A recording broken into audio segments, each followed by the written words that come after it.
Live from Fargo and serving you on TV, online, and on the go. This is Valley News Live at noon.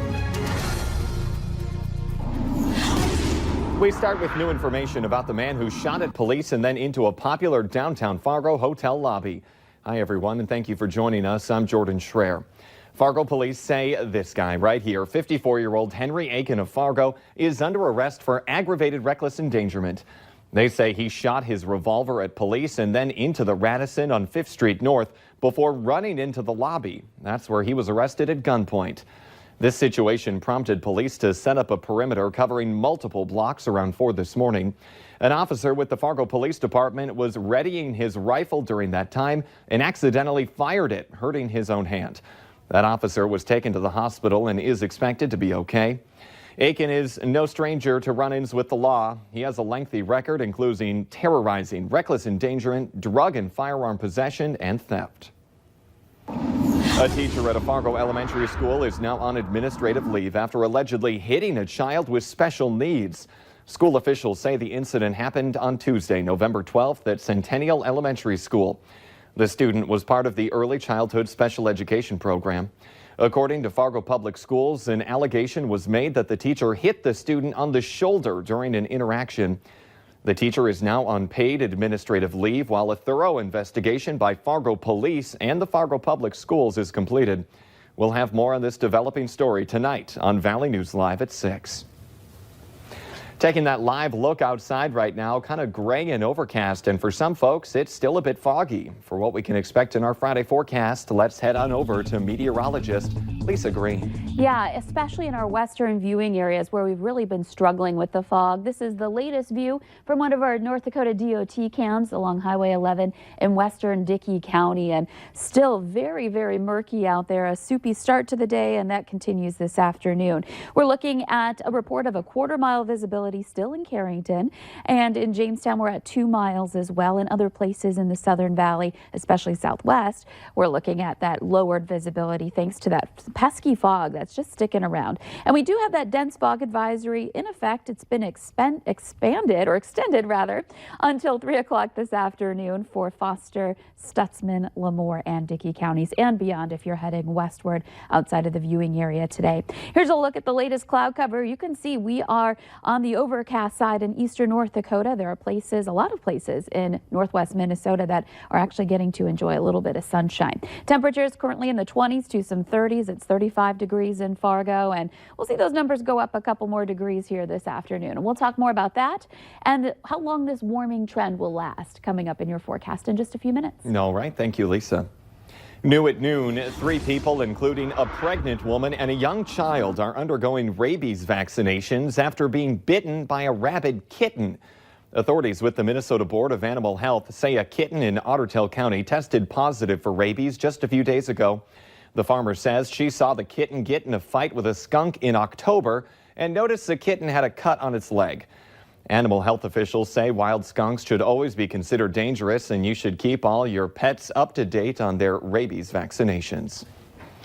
Also new at noon, police in Moorhead want your help finding a man who drove off from a traffic stop and then ditched his car and ran.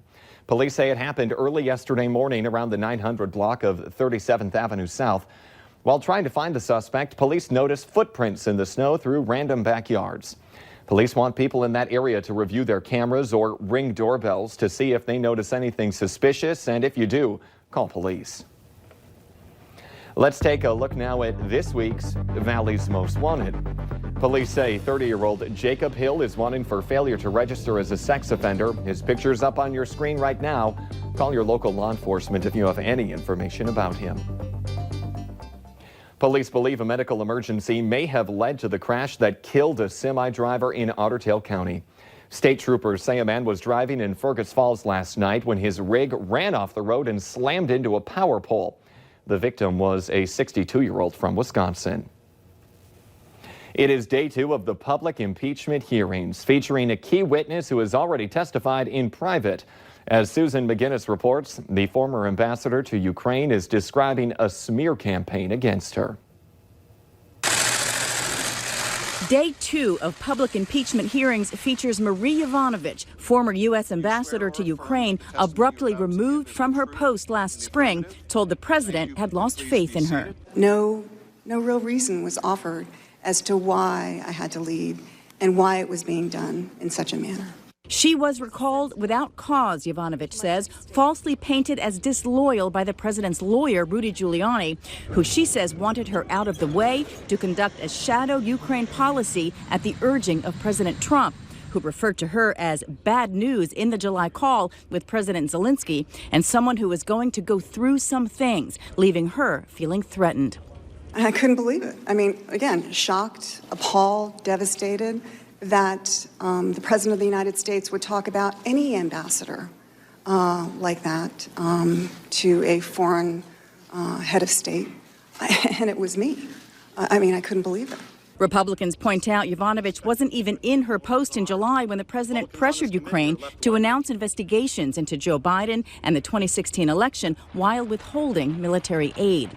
Democrats arguing that's because she was pushed out by then and that the pressure campaign on Ukraine had already been in the works for months. The president fighting back against Democrats. All they do is the impeachment nonsense, and everyone knows it's nonsense, and it's even polling like it's nonsense. Lawmakers will also hear private testimony today from a State Department official who reportedly overheard the president on a phone call asking about investigations. Officials say another diplomatic official is expected to appear before House lawmakers for a closed-door hearing later today. In our consumer alert this afternoon, Ford has issued a recall on one of its best-selling vehicles. Ford is now recalling 168,000 2019 and 2020 F-150 pickup trucks. Ford says they may have an improperly secured part that may slow down braking, steering assist, instrument panel displays, or cause the engine to stall or even start on fire. Ford said it is not aware of any reports of accidents or injury related to this condition. Owners will be contacted starting next week. And don't forget to join us for the Farmers Union Insurance Bison football pregame show tomorrow at 1:30. We'll be live at the Fargo Dome, taking you right up to kickoff at 2:30 on the KVLY and KFYR Bison Football Network.